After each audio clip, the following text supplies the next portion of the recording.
Hey, season's greetings, everybody. Welcome to the Tuesday edition of Burn It Down with Kim Brown. This is the safe space where we set oppression ablaze. I'd like to welcome everybody to the program, to my little show here in this middle of the wonderful month of July. You guys know I love July, it is my favorite for obvious reasons. My birthday is at the end of the month, so you guys know I'm a big fan of the summer season and of course the best month of the summer, July. It's a big girl month. I love it. It's a big girl month. Love it. Love it. Love it.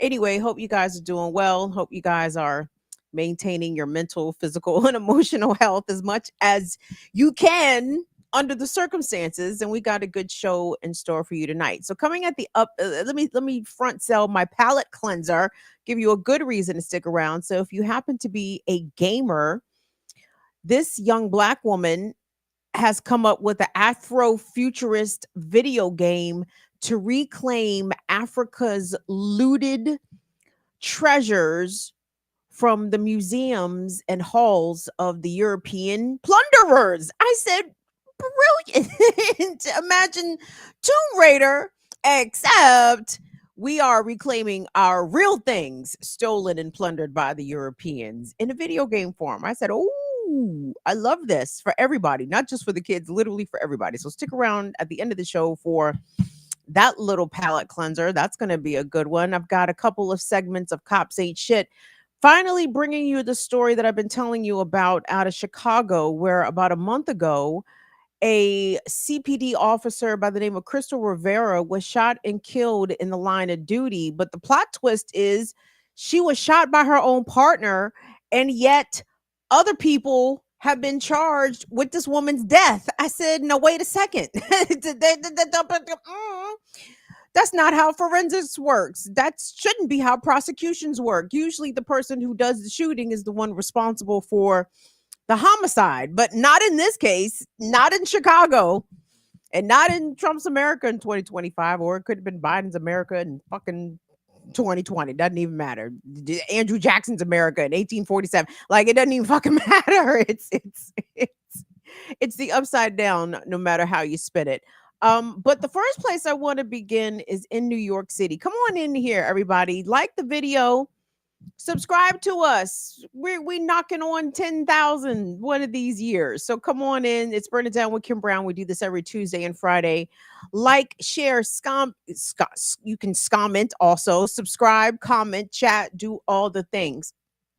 So as we look around the globe, obviously everyone's super stressed out as we're dealing with multiple concurrent genocides. In addition to Gaza, we have what's going on in the Congo, what's going on in South Sudan, and all the things happening stateside with the targeting of folks who are residents of this country, just outright being kidnapped off the streets, sent to concentration camps and detention centers.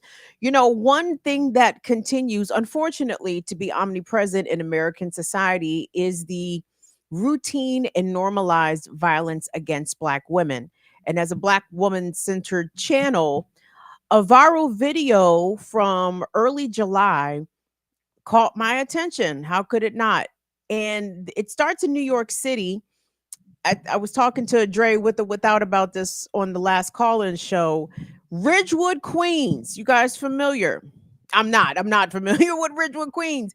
But the parking situation is apparently very tight, as it is in a lot of major American cities. And in New York, especially, you can imagine how stressful it is to own a car, maintain a car, and be able to park a car without it being a fucking headache.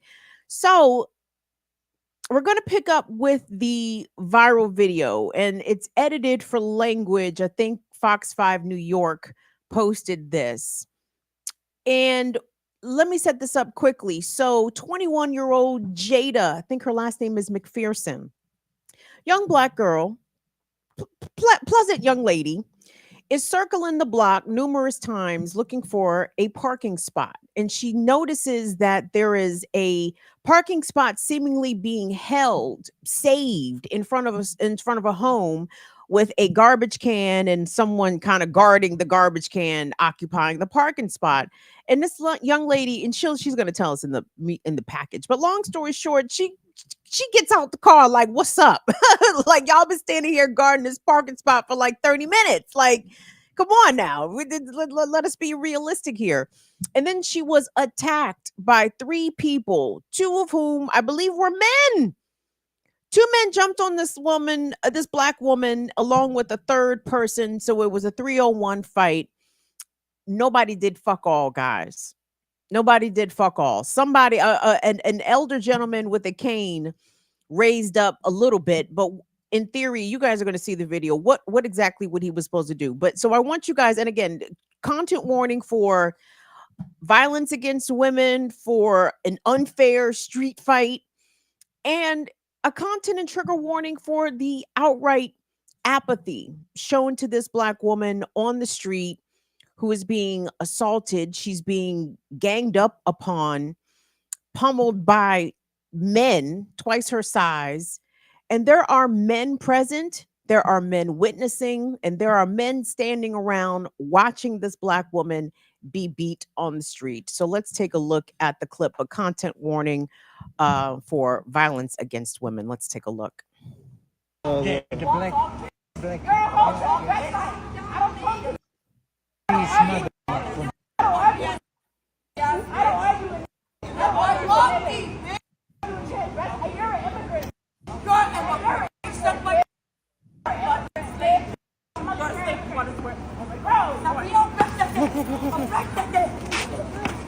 Look, this is a boy, yo! Yo! No.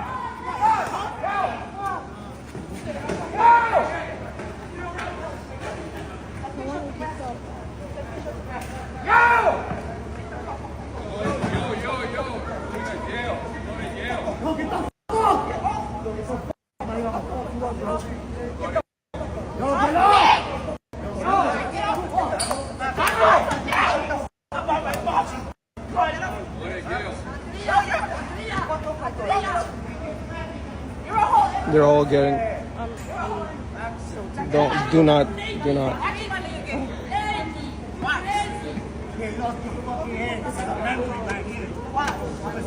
Oh shit! So back. It's a disturbing scene, and it's made even more hurtful to think that grown men, 2 men, would feel quite comfortable with grabbing a black woman by her hair, by punching her, assaulting her, jumping on her. 3-on-1 this fight was, everybody. And there were plenty of witnesses, plenty of other males. There was a couple black men on scene who stood there and watched. And I want to know, why is that? We tend to delude ourselves in thinking that we live that in spite of us all living under patriarchy, that there's a vein of chivalry that runs that undergirds the patriarchy, right? That men are protectors, men will protect women, but where is the evidence of such, right? It's only chivalrous if you intercede, if you stop the attack, if at minimum you pull her out of receiving these blows, pummels, and having her smaller self being just whipped around by grown-ass men. And when black women say that we are the most underprotected, least protected of all women, I mean, it's evidence like this that proves that very unfortunate statement. And this is why black women at large, but black women in particular, do not feel safe, because we know that depending on a number of things, depending on how we're dressed, depending on what was said in advance of the attack, if we're perceived as loud, as having an attitude, as being vulgar, if you are of a certain complexion, if you are of a certain body type. I see brown and darker skinned women say this often. I see bigger plus size Black women in particular say this often. Like, people in general, but men specifically, are less likely to intercede if they see a darker skin or heavier set Black woman being attacked. And that's just a baffling, sad indictment on the level of protection that Black women get and don't get. So when you see Black women kind of roll their eyes when we hear folks of particular demographics talk about the Black woman needs to be protected, it's like, okay, it sounds great. We would love to see this in practice. So I actually want us to hear directly from the victim of that assault. Arrests were made in this case, but I want us to hear directly from the young lady, because this young lady is not giving me rah rah. I mean, obviously she was available to defend herself, but this doesn't seem like the kind of young lady that would just get jumped. But it just kind of proves the point. It doesn't matter what your disposition is, your level of articulation, your level of education. Black women are masculinized by the rest of society. So a man, especially, well, I can't even say a non-black man, because it almost doesn't matter. But men generally tend to think that they can square up with Black women because she a man anyways. Look how aggressive. Look how loud. Oh, you want think you a man? I'll treat you like a man. I'm gonna beat you like a man. I'm gonna hit you like a man. Like, people tend to masculinize Black women regardless of our presentation. It's fucked up. Anyway, let's go ahead and check out the local New York City media package and hear directly from the survivor of this vicious attack in Queens, New York. I couldn't tell that I was getting hit in the head and everything. I was just trying to defend myself at the time. Cell phone video shows 21-year-old Jada McPherson taking blow after blow. It just all happened so fast. Her agenda was to pull my head. That was their main agenda. Like, it's 3 against 1, and I'm like 130 pounds, barely. The fight started over an issue New Yorkers know all too well. Parking is like hard to find. McPherson said she was returning home from work when she was trying to park her car on Putnam Avenue near Onderdonk Avenue in Ridgewood, Queens, Monday evening. The guy, he came and put a garbage can behind my car to like prevent me to park. I circled the block like 3-4 times. I came back and I'm like, it's been like 30 minutes and you're still here. A verbal altercation with a man and 2 other women, police identified as Andrea Dumitru and Sabrina Starman. I'm not gonna lie, I called her an immigrant, but she called me a slave and she called me a monkey. Oh, that was the whole clip? She called her a monkey? I thought there was some more to it, but that's fine. But yes, so there was insults hurled on both sides, but it was a 3-on-1 fight. So the 2 women, I think I misspoke and said it was 2 men, but the 2 women have been arrested and charged. The third person, a man, is still being sought, and at the time of this recording slash show, has not yet faced an arrest. But the 2 women gave an interview. I didn't pull that clip because them bitches wasn't talking about shit. But the lady, the younger woman, claimed that she was fearful that her mother's safety was in blah blah blah. And it's like, I'm sorry. 21-year-old Jada McPherson is not giving me that she's about to jump on an old woman over a parking spot. But she does strike me as the kind of young lady that would speak up after a long, frustrating day and trying to find what would seem to be available street parking. And there's a lot here because, in part, this dispute is like the pressures that working class people face in having to compete with seemingly this finite resource of parking, street parking in New York City. If non-street parking, if private parking didn't cost New Yorkers as much as fucking rent, and maybe working class people wouldn't be pitted against one another and ending up having such frustrations over the lack of parking after working probably for not sufficient wages, after coming back to housing that's probably too expensive and barely able to afford it. that violence spills out laterally, right? You end up fighting the people that are on the same class spectrum as you. But of course, there's a race element here. There's a gender element here. There's obviously, the misogynoir here, a hatred of Black women, and a normalization that it is okay to enact violence against a Black woman that is not behaving in the way that you see fit. But again, the fight itself is bothersome. The lack of intervention is what really kills me. And a number of New Yorkers, I'm assuming from the neighborhood, have rallied.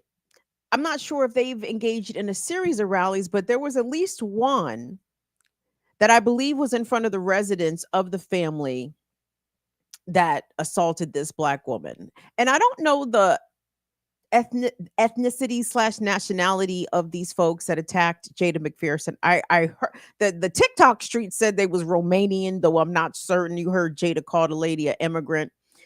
And I'm like, I think Jada was called a monkey and all kinds of bitches. And it's like, if immigrant was the only thing, it was the only not nice or impolite thing that Jada said to her attackers, man, Jada is a saint out here. Nominate her for canonization, because the level of restraint. And Jada coulda, shoulda, and maybe woulda could have pulled out a little something if she wanted to, because she was getting jumped.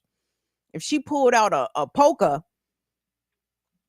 or something of the like, I think she totally would have been justified, but we know how that would have went. But anyway, I want us to look at this rally that was held apparently in front of the home of the individuals that attacked Jada. And I want to get you guys' thoughts on this, because the rhetoric they're about to hear from the person with the megaphone, I'm not exactly sure who are the organizers of this rally, but you're going to hear a lot of "we have to protect our Black woman" rhetoric.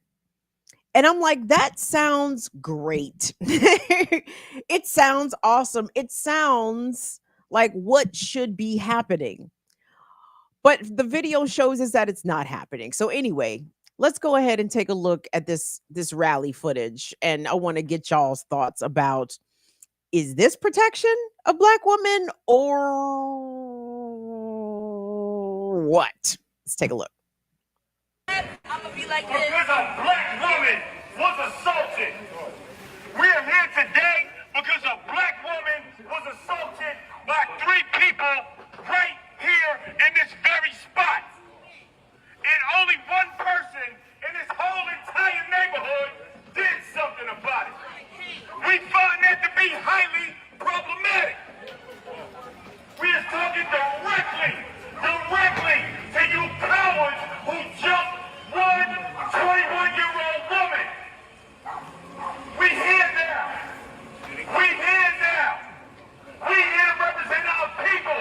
And we here to let you know that if you call a Black person a monkey and assault them, we will bring the entire zoo to your front door. Because this is what we are not having. We are not having. I don't care what neighborhood it is. I don't care where you're from. You will not attack a Black woman. You will not attack Black people and get away with it. And get away with it. Now the numbers is even. Come downstairs instead of recording us on your camera. Come downstairs. When people show up, to address the issue, you want to apologize. But what I saw the other day was you kicking a woman who was down on the ground. A 21-year-old woman was beat right here in this very spot. And I tell you, if it was a white woman, you wouldn't have let it happen like that. If it was a white woman, if it was a Jewish woman, everything y'all did, everybody in New York would be outside right now. Well, because it's a Black woman, y'all think it's gonna slide, but we're not letting nothing slide. We don't need the whole New York out here. We got about 20, 30 warriors who will stand up for Black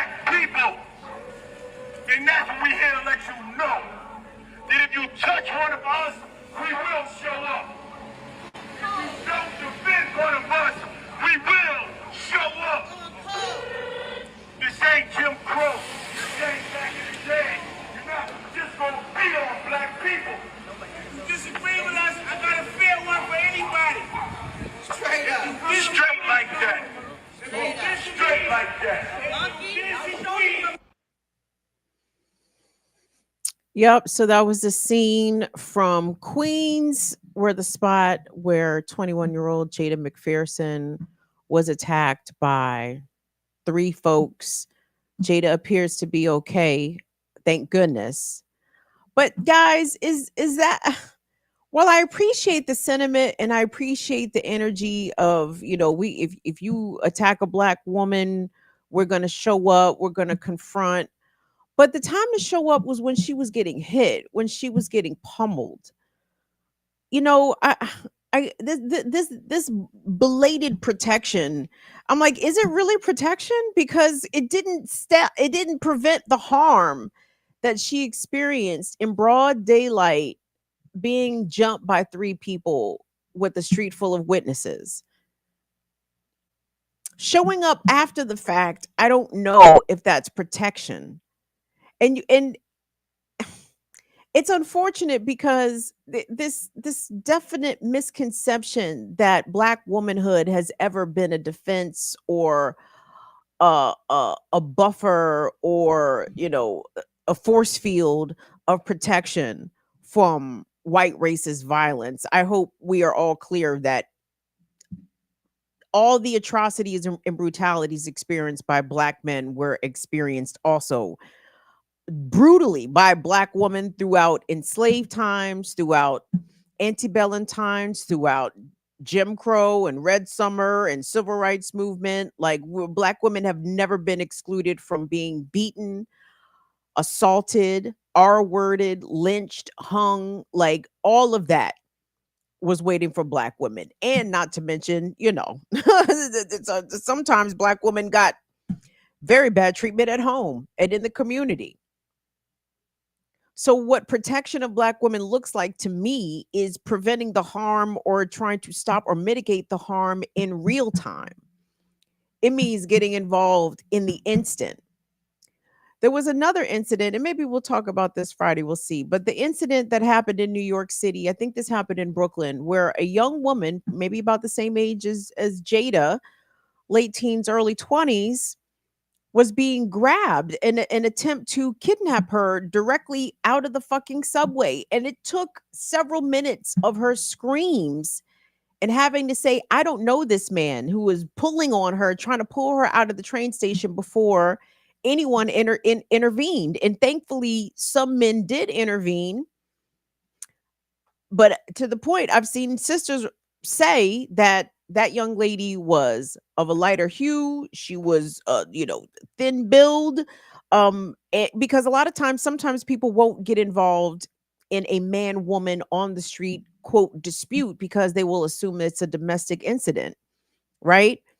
When women get attacked by strangers all the time. So it was a blessing to that young woman in Brooklyn that somebody decided to fight on her behalf to make sure that that person, that man didn't abscond with her out of the train station. But what happened with Jada, I mean, she had to endure a beating because nobody felt inclined to protect her, because the assumption is that somehow a black woman has done or said something to deserve this treatment, to deserve this assault.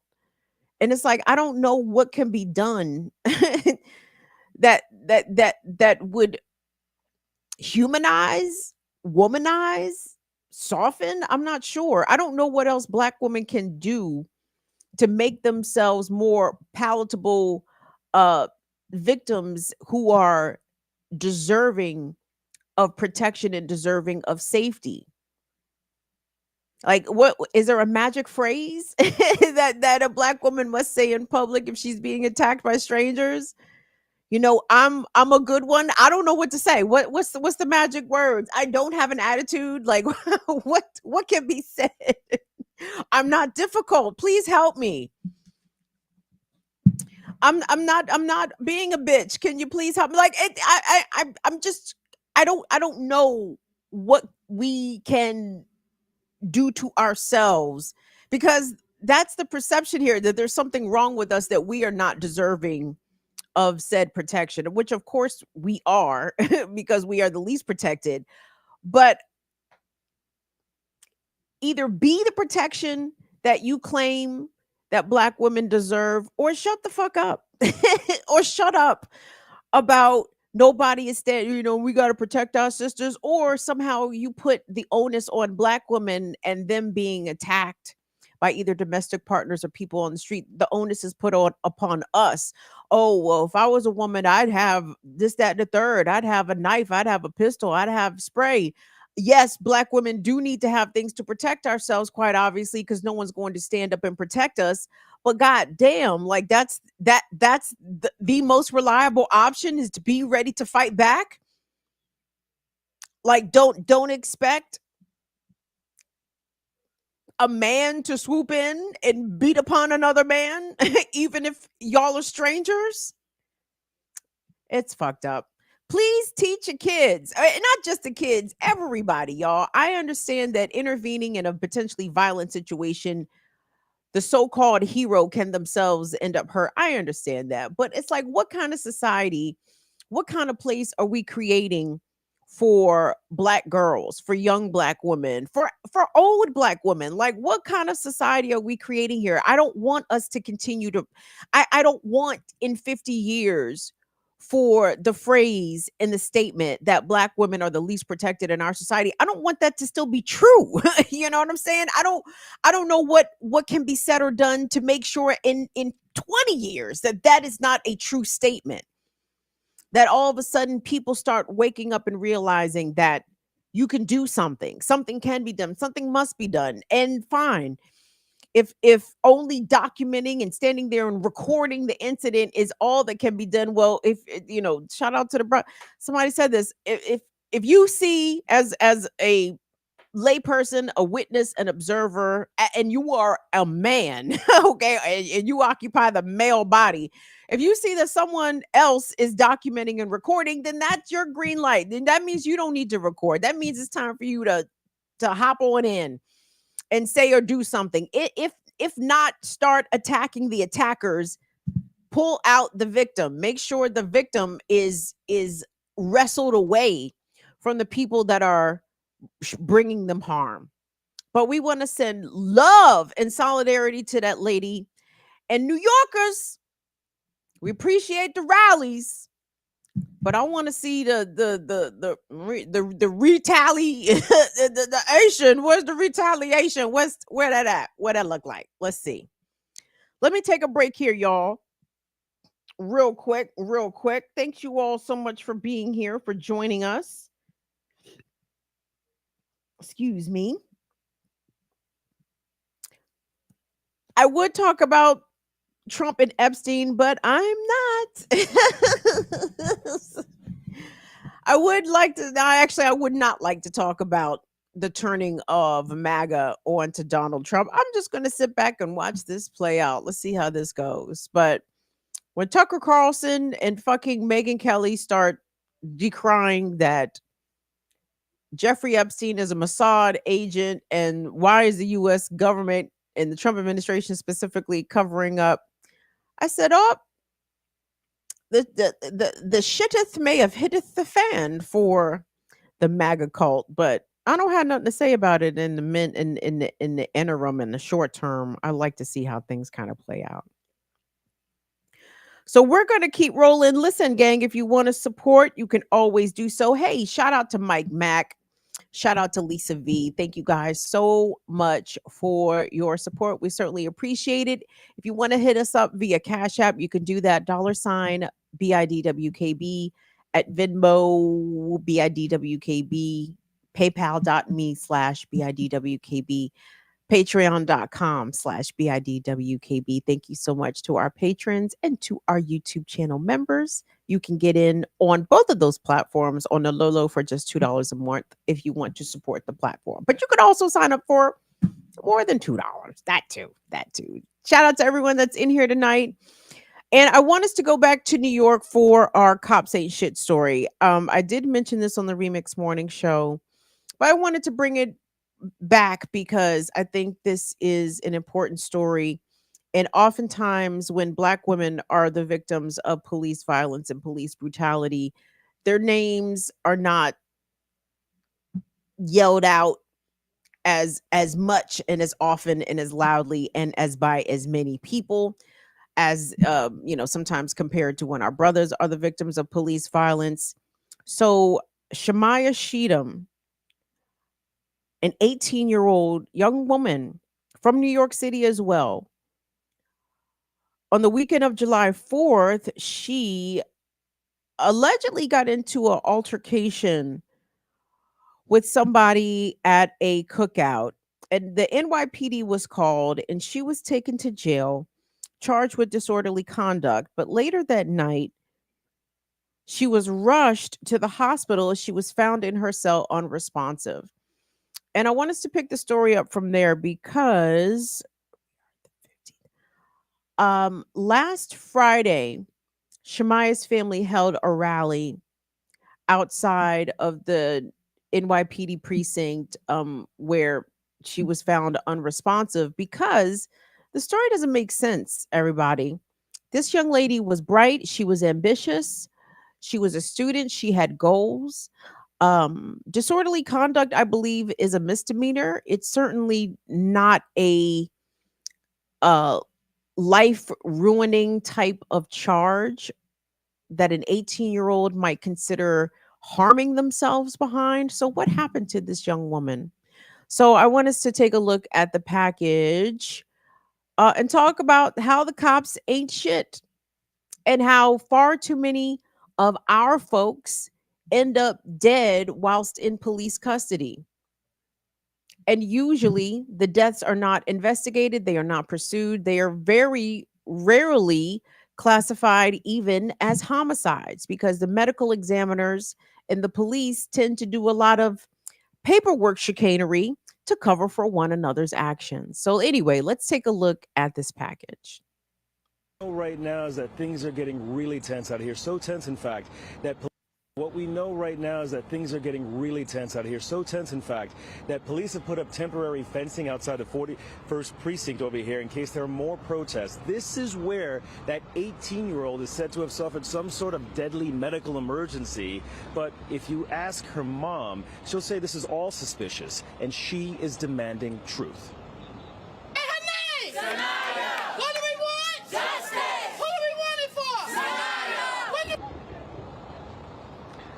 And this case is really difficult. According to the NYPD, Sanaya Chatham was found unconscious in a holding cell just after 12:40 a.m. on Saturday. Officers report trying CPR, and EMS took her to Lincoln Hospital where she was pronounced dead. Police haven't said how she died, but her family says officers told them she hung herself with a sweater, and they say that just doesn't make sense. They roughed her up, they hurt her. I don't believe my daughter committed suicide. And it's hurting so bad, it's hurting our family. I just want my daughter back, and she can't come back right now. That's my little precious, my angel. What happened to her? I don't believe she killed herself. She did not have on a sweater that day. Tonight's family shared these photos of her. This is how they want her to be remembered, as a college student with good grades, a bright future, and a lot of friends. They say she had just gotten into an argument with her girlfriend during a barbecue at Crotona Park. A short time later, she was arrested and brought here to the 41st precinct. Now, the medical examiner's office tells Fox 5 that the cause and manner of death, well, that they're still pending. Now, this case is under further study. The NYPD's Force Investigation Division is now reviewing what happened. But as far as Sanaya's family goes, they want any surveillance video from inside the precinct and inside that cell in particular released. Anything that could help them answer how does an 18-year-old go from celebrating a holiday at a barbecue with her family to dying in police custody. Yeah, no, this needs to be a much bigger story than what it is. Like, this very much needs to be a national story because we know that, number one, the police will lie. They won't hesitate to lie.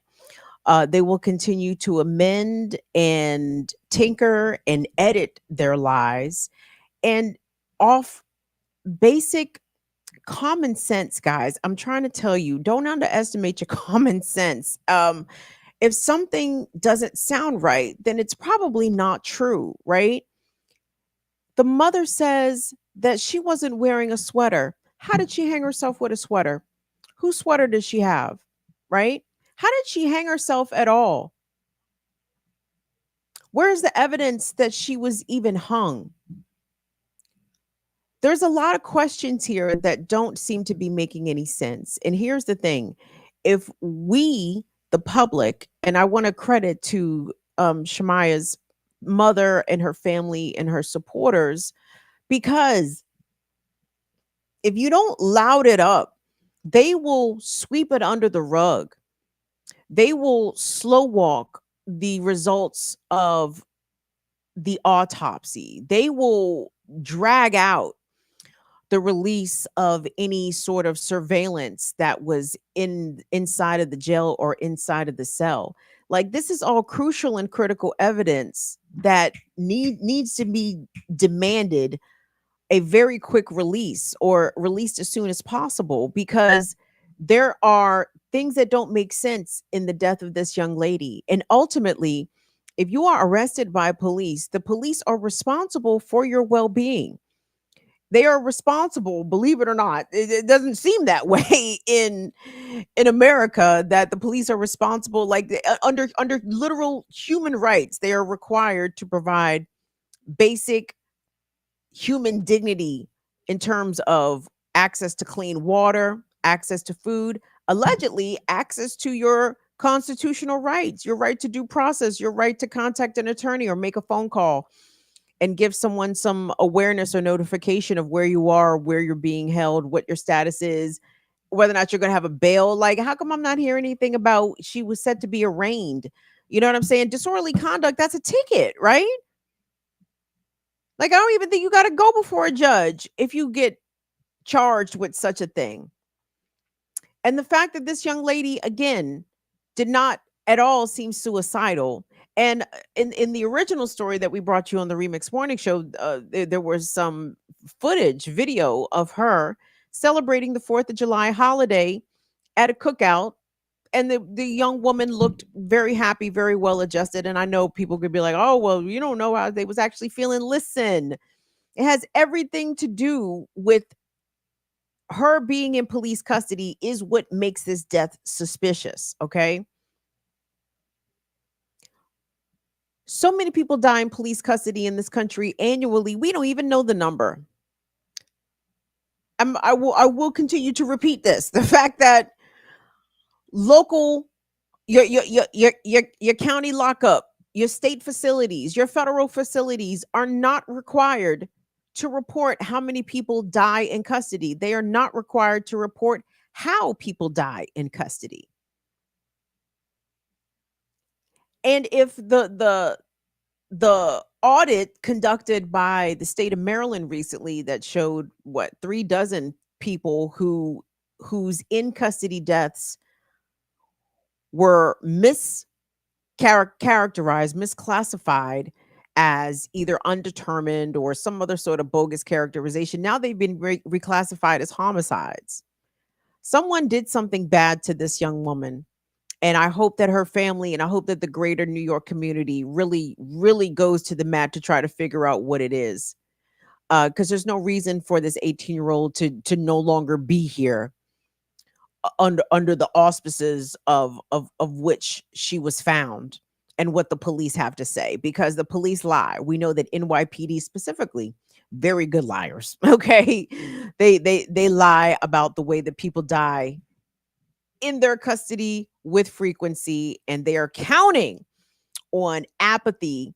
The fact that this was a young Black woman, they are counting on the fact that people care about Black women the least and what happens to them the least. They are counting on that fact to get away with whatever happened to this young woman. Thank you, Holly Horn. How was this exactly like Sandra Bland? It's very similar, right? I want more footage. I want all the things. I want all the things that the family is demanding in terms of evidence. So this next cops ain't shit story is coming out of Chicago. And the interesting thing about this cops ain't shit story is that the victim themselves is police. It's not even so much that I have a whole lot of empathy for the victim. And honestly, I'm gonna say this, right? I don't. Yes, this does sound fucked up, but it is what it is. My empathy is not because this lady was herself police. You put your hand on the Bible. You made a decision. You made a choice to become, a member of an occupying force. There's some limits to my compassion here. But what I find interesting about this story is that she was killed by her fellow officer, and yet her fellow officer is not charged in her killing. In fact, two other people who didn't shoot her are charged in her death. And that shit don't make no fucking sense to me whatsoever.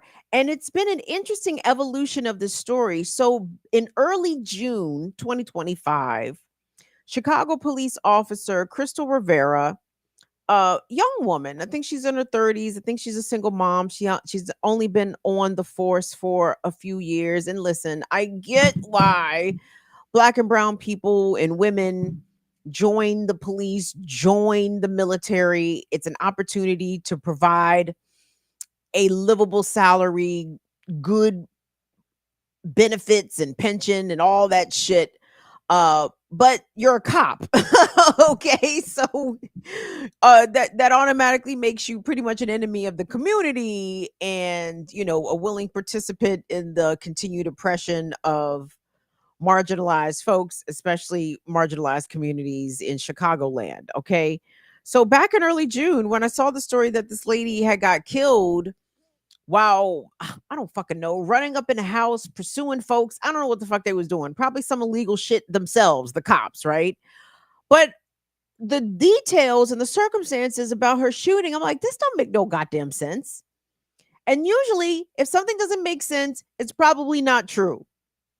And there's a cover up here, and the cop that actually did kill her was one with a very shoddy record themselves, and seemingly is receiving a lot of protection from the police community in spite of either their potential malicious intentional murder of this woman or unintentional and incompetent murder of their fellow officer. I'm trying to figure out which one it is. So Will's going to run through some of these clips, and I tried to pull these clips chronologically as to when they happened. So the first clip is going to be in the immediate days after Officer Rivera had been killed, and then there's been some subsequent developments, including the charging of two men who didn't shoot this woman. They have been charged in connection with her killing. And then the final clip is going to be the family of Officer Rivera not believing the story that the Chicago police have offered up as to what happened the night that she was killed. So we're going to take a look at some of these clips. All right, let's take a listen. Word tonight that Officer Rivera was shot and killed by one of her colleagues.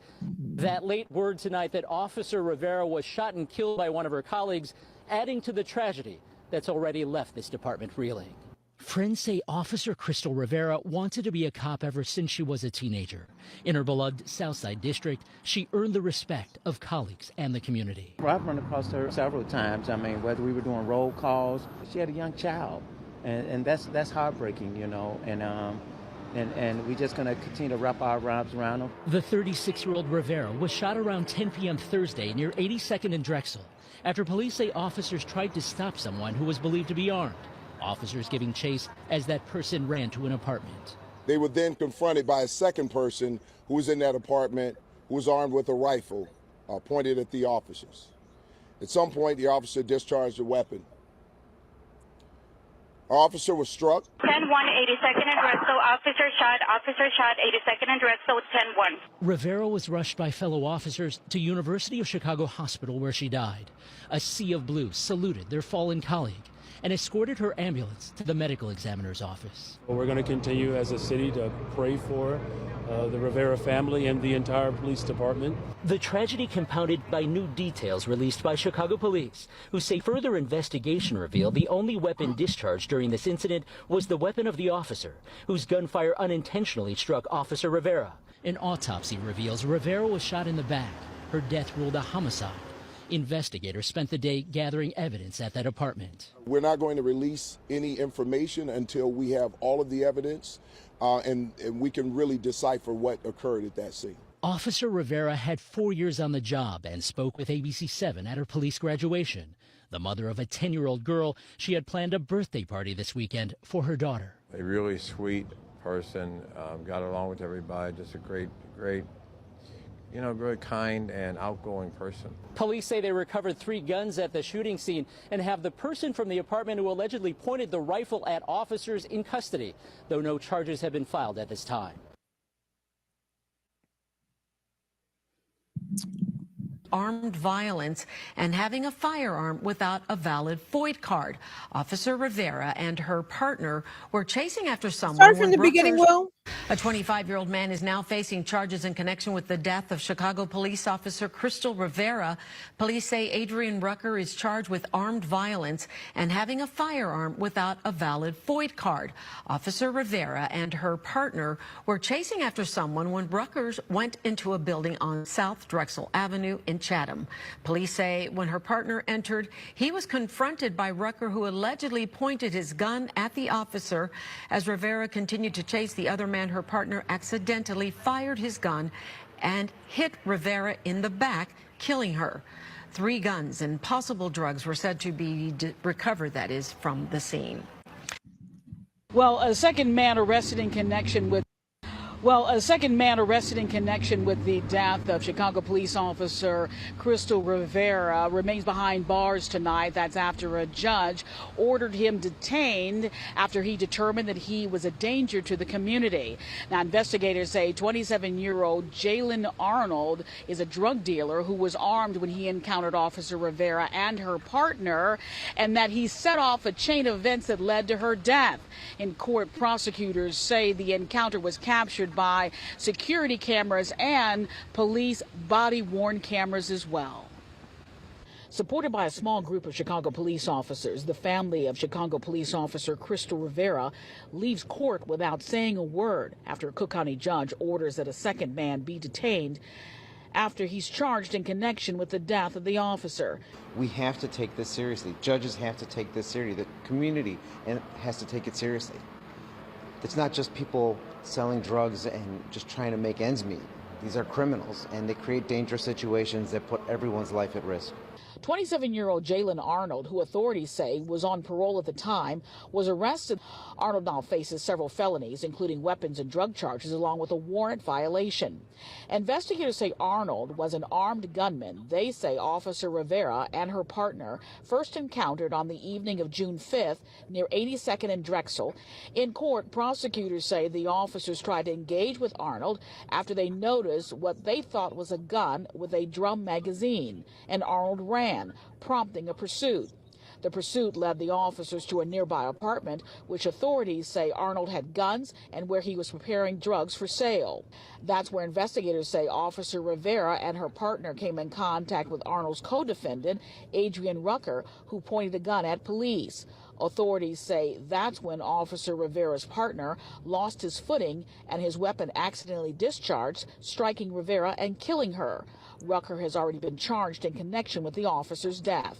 Here's someone who's on parole, who thought it was within his right to continue the drug-making operation, and then, as the judge said, running back to that place, bringing the police with you, and then banging on the door yelling 12 to let everyone know the police were behind you.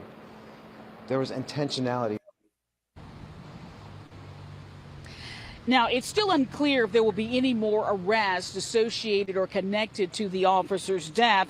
The suspect, we're told, will be due back in court on the 26th of this month. That's a day after a family, a community, and a city lays Officer Rivera to rest.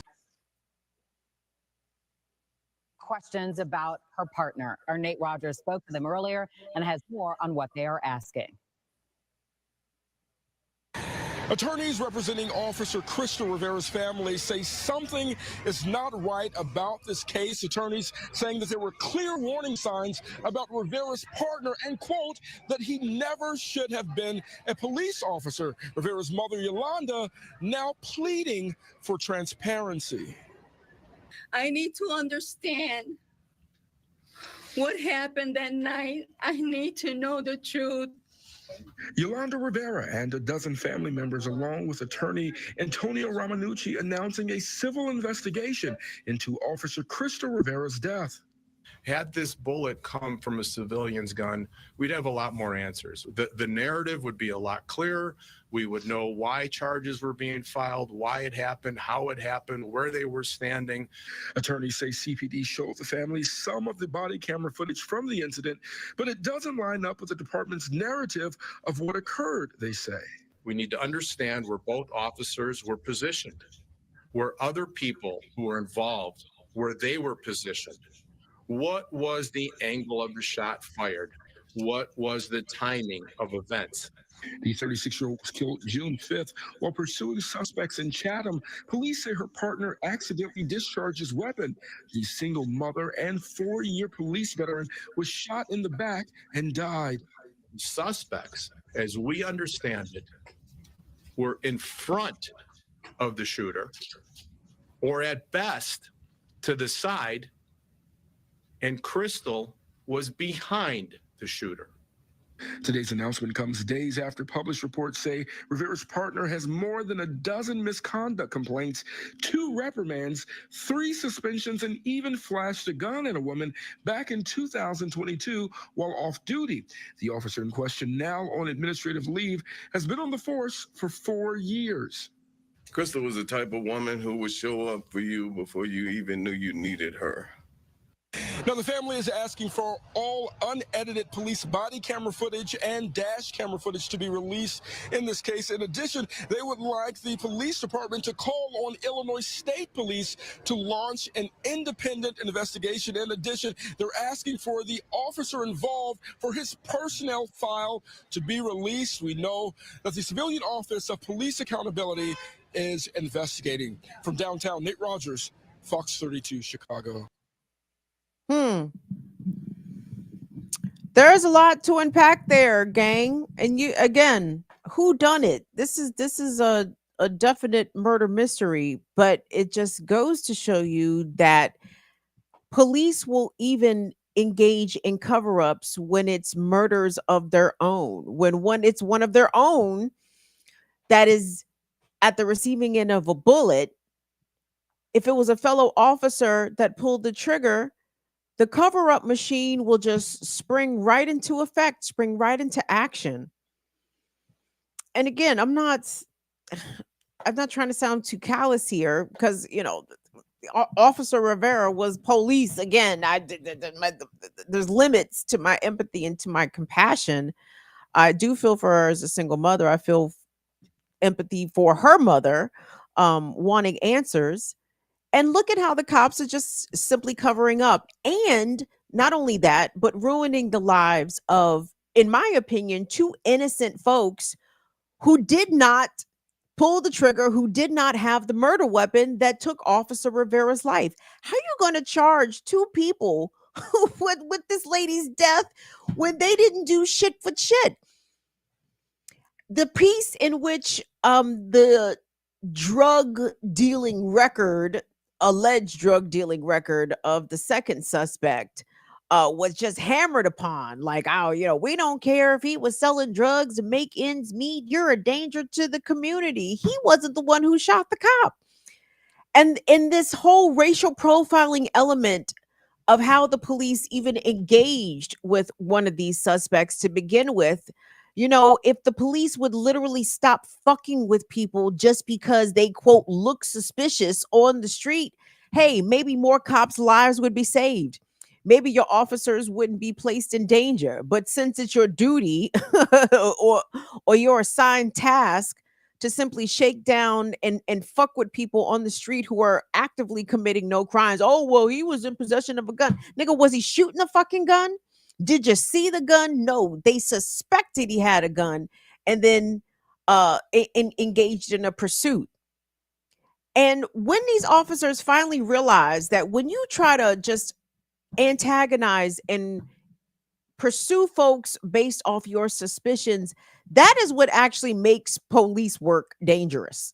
When you are not actively fighting crime, when you are not responding to the domestic violence incident with any urgency, when you are not responding to the calls of shots fired with any urgency, rather instead you decide to racial profile people regardless of what you think they're doing when they are literally not doing anything. That's what makes police work dangerous, because you want to pursue people into an unknown situation. You don't know what's on the other side of that door, but I guess you're willing to risk it all to find out, to get what, a couple of crack rocks off the street. Was it worth it? But again, the whole story is fishy here, and the family is demanding a civil investigation.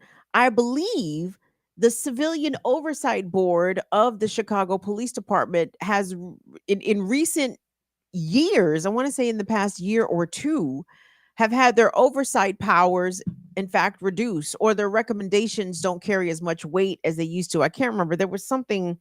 There was some sort of nuance there with the Civilian Oversight Board for the Chicago Police. Like they can't recommend discipline or something to that effect. So a lot of these civilian oversight boards of police brutality are either toothless to begin with, or losing much of their bite or any sort of authority that they may have once had at some point.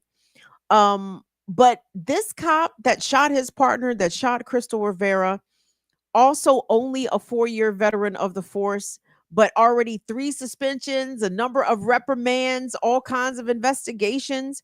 You see the kind of psychopath and unprofessional, unqualified people that they will allow to be police. Can you imagine the amount of havoc that this individual has likely wreaked on the Chatham neighborhood of the South Side of Chicago? And now this person's unhingedness, this particular officer, I will go out there and say that because his record kind of denotes that. Now that violence has claimed one of their own. And instead of trying to find justice, whatever that looks like, for Officer Crystal Rivera, Chicago police is now engaged in it in what seemed to be an active cover-up. So now I'm wondering, is Crystal Rivera a whistleblower? Has she herself ever made a complaint against this officer that shot her twice in the back?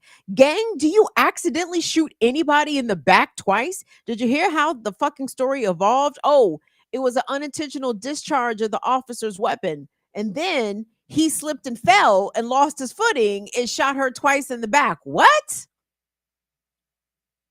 Either this was an intentional unaliving of this woman for, at present, unknown reasons, or this cop is deeply incompetent, should not have been a cop to begin with, should not have been out on the street doing encounters with members of the public, and now one of their own is dead. What are the chances, you guys, that the officer that actually, whose bullets actually killed Crystal Rivera, what are the chances that they themselves are going to actually be charged? These 2 young brothers are going to be the scapegoats for this cop being dead. These prosecutors are going to go after these 2 young people as though they themselves are the cop killers, as though they themselves pulled the trigger on the gun that ended this cop's life. They're going to be prosecuted with that sort of vigor, but the actual killer cop themselves is probably going to be allowed to resign and not face any criminal charges. This fucking country's criminal justice system is a goddamn joke. I'm about to get out of here because I don't like things. I do not like it here. I do not like green eggs and ham. I do not like them, Samite. Don't forget, gang, the Remix Morning Show is on hiatus for this week. So no live versions of the Remix Morning Show. I do not know what the ear doctor played on Black Liberation Media this morning, but I'm sure it was something, a little fun blast from the past. I didn't get up to watch it. I actually slept in. It was glorious. But we will be doing Classical Breakdown on Thursday. So please go over to Black Liberation Media, kindly subscribe, and set your notifications for this Thursday at 11 a.m. Eastern. We will be featuring the musical stylings of one Phyllis Hyman. Oh, yes. Philly represent. Phyllis Hyman, an incredible diva with the lady's voice. Ooh, everything. Phyllis Hyman was a stunner. She was a tall, statuesque beauty. She sang with such passion and conviction, and she had all kinds of jams. She had disco bops, she had dance tunes, she had put you on the floor ballads. Woo! Living all alone. Woo! Good luck. Good luck getting out off of the floor when Phyllis Hyman drops that. So yeah, come join me in the Ear Doctor this Thursday, 11 a.m. for Classical Breakdown with Phyllis Hyman on Black Liberation Media.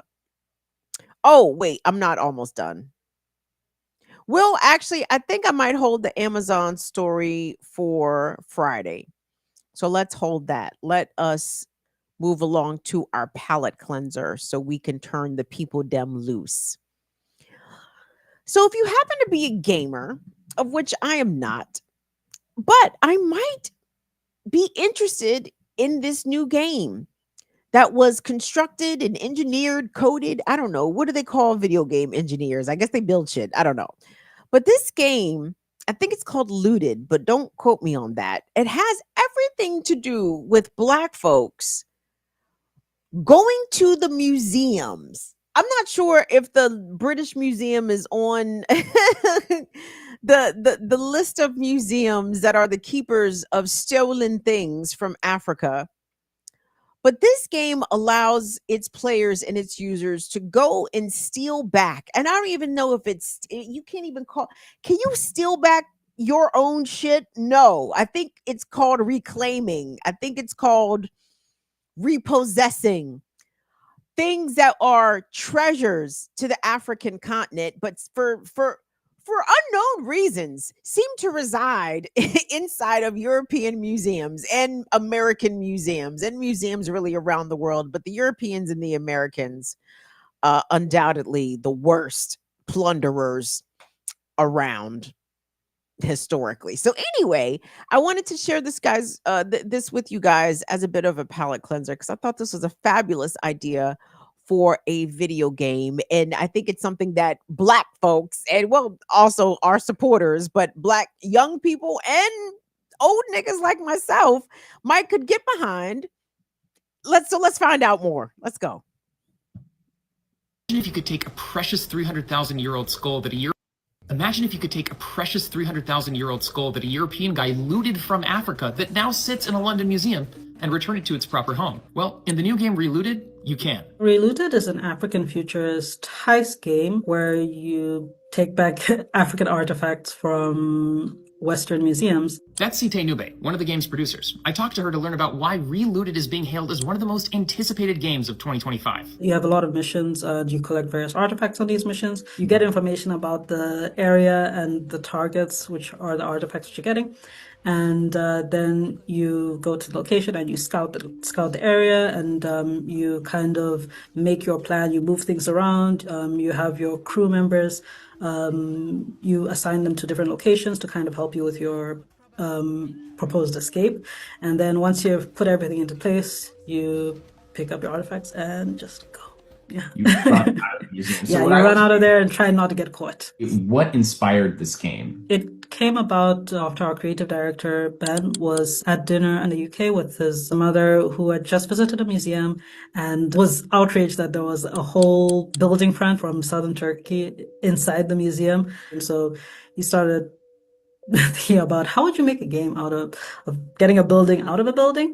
But that kind of evolved into the idea of taking African artifacts back to their home countries. There's 70 objects that you're tasked with relooting in the game, and they're based on real-world artifacts that are currently in the collections of Western museums literally right now. But that 70 is just a small fraction of the tens of thousands of artifacts that Westerners have stolen from across Africa. For each of the artifacts, if you want to learn more about it, you can actually go into Codex and read up.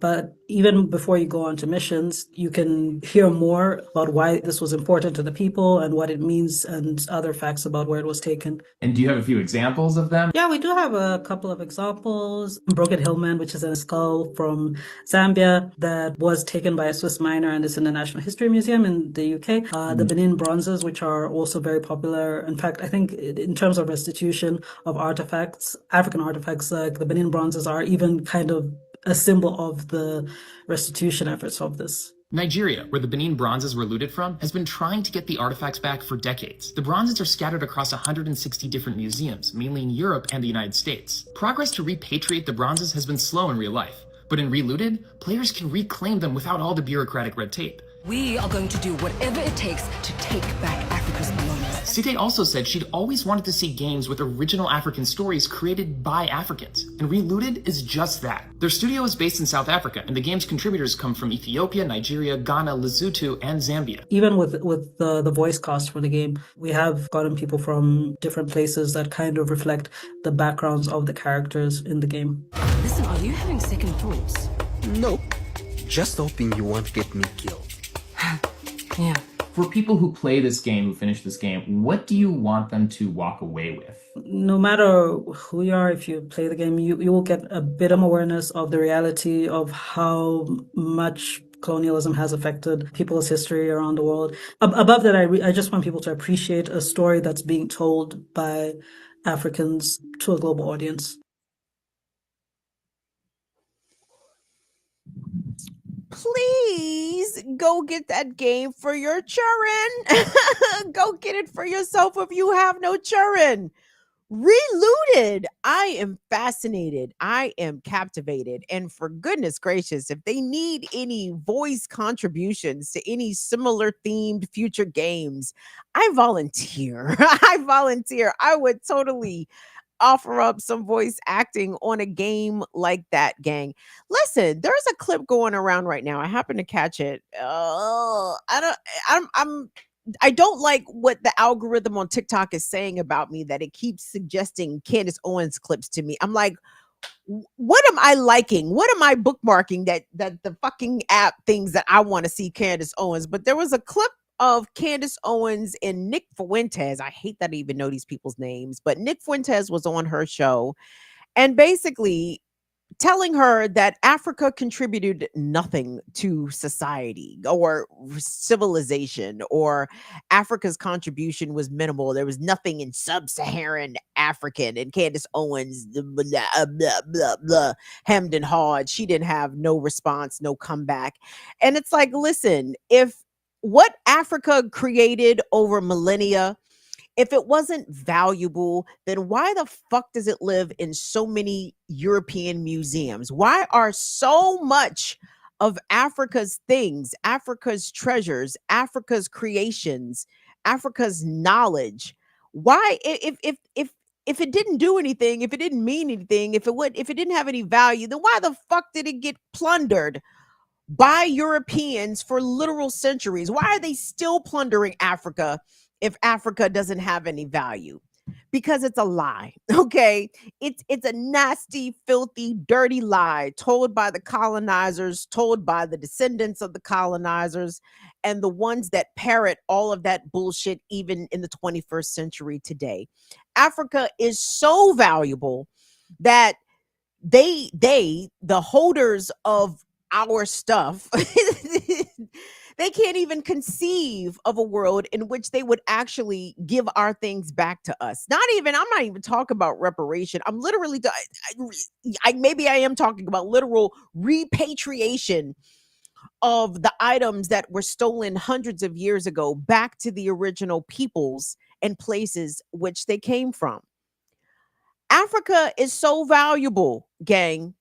You guys, there was a story I saw coming out of Ghana where the Ghanaian president, John Mahama, said that in the first 5 months of the year of 2025, from January to the end of May, I believe it was 5 tons of gold was extracted, or $5 billion. I can't remember if it was 5 tons or $5 billion worth of gold was extracted out of Ghana. And this was after the Ghanaians did a crackdown on illegal gold mining, which of course many Western mining companies have been stealing Ghana's gold in particular for a century, 200, 300, 400 years, right? But it kind of blew my mind. I'm like, that's a lot of gold in just 5 months. How much gold is Ghana sitting on? If they can pull out 5 tons in 5 months, like that sounds like a fuck ton of gold. And Africa has so much mineral wealth, so much resource, that there's trillions, maybe quintillions of worth of rare earths, as Trump likes to popularize the phrase, rare earth minerals and other valuable resources that Africa is still sitting on. And yet the whites will love to tell you that Africa ain't worth anything. But it's like, if Africa wasn't overflowing with riches, the whites wouldn't be there. Okay, they wouldn't be there right now, and they would not have been there over the past half of a millennia, right?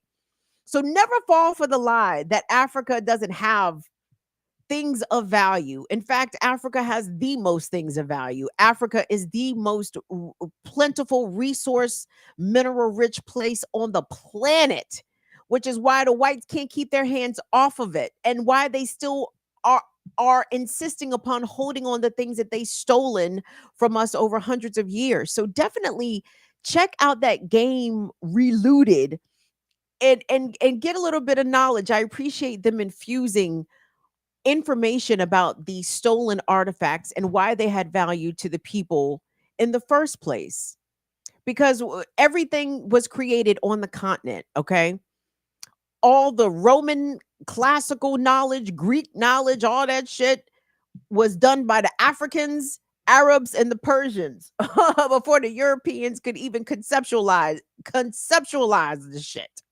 So anyway, that's my palate cleanser. I hope you guys enjoyed that. Check it out. Hey guys, run us support if you want to. BIDWKB on all the cash platforms. Thanks to Will. I didn't see any boxes in case I missed anything, but did we have any acknowledgments from the folks? Okie dokie. Well, listen, gang, we appreciate you anyway. Please like the video on your way out the door. Shout out to all of our fantastic moderators, all of our Fire Fam members, all of our YouTube member and patrons. Thank you all so much for everything that you do, and we will check y'all out on the flip side. Don't forget, check us out Thursday for Classical Breakdown. Me and the Ear Doctor will be featuring Phyllis Hyman. Love you guys to pieces.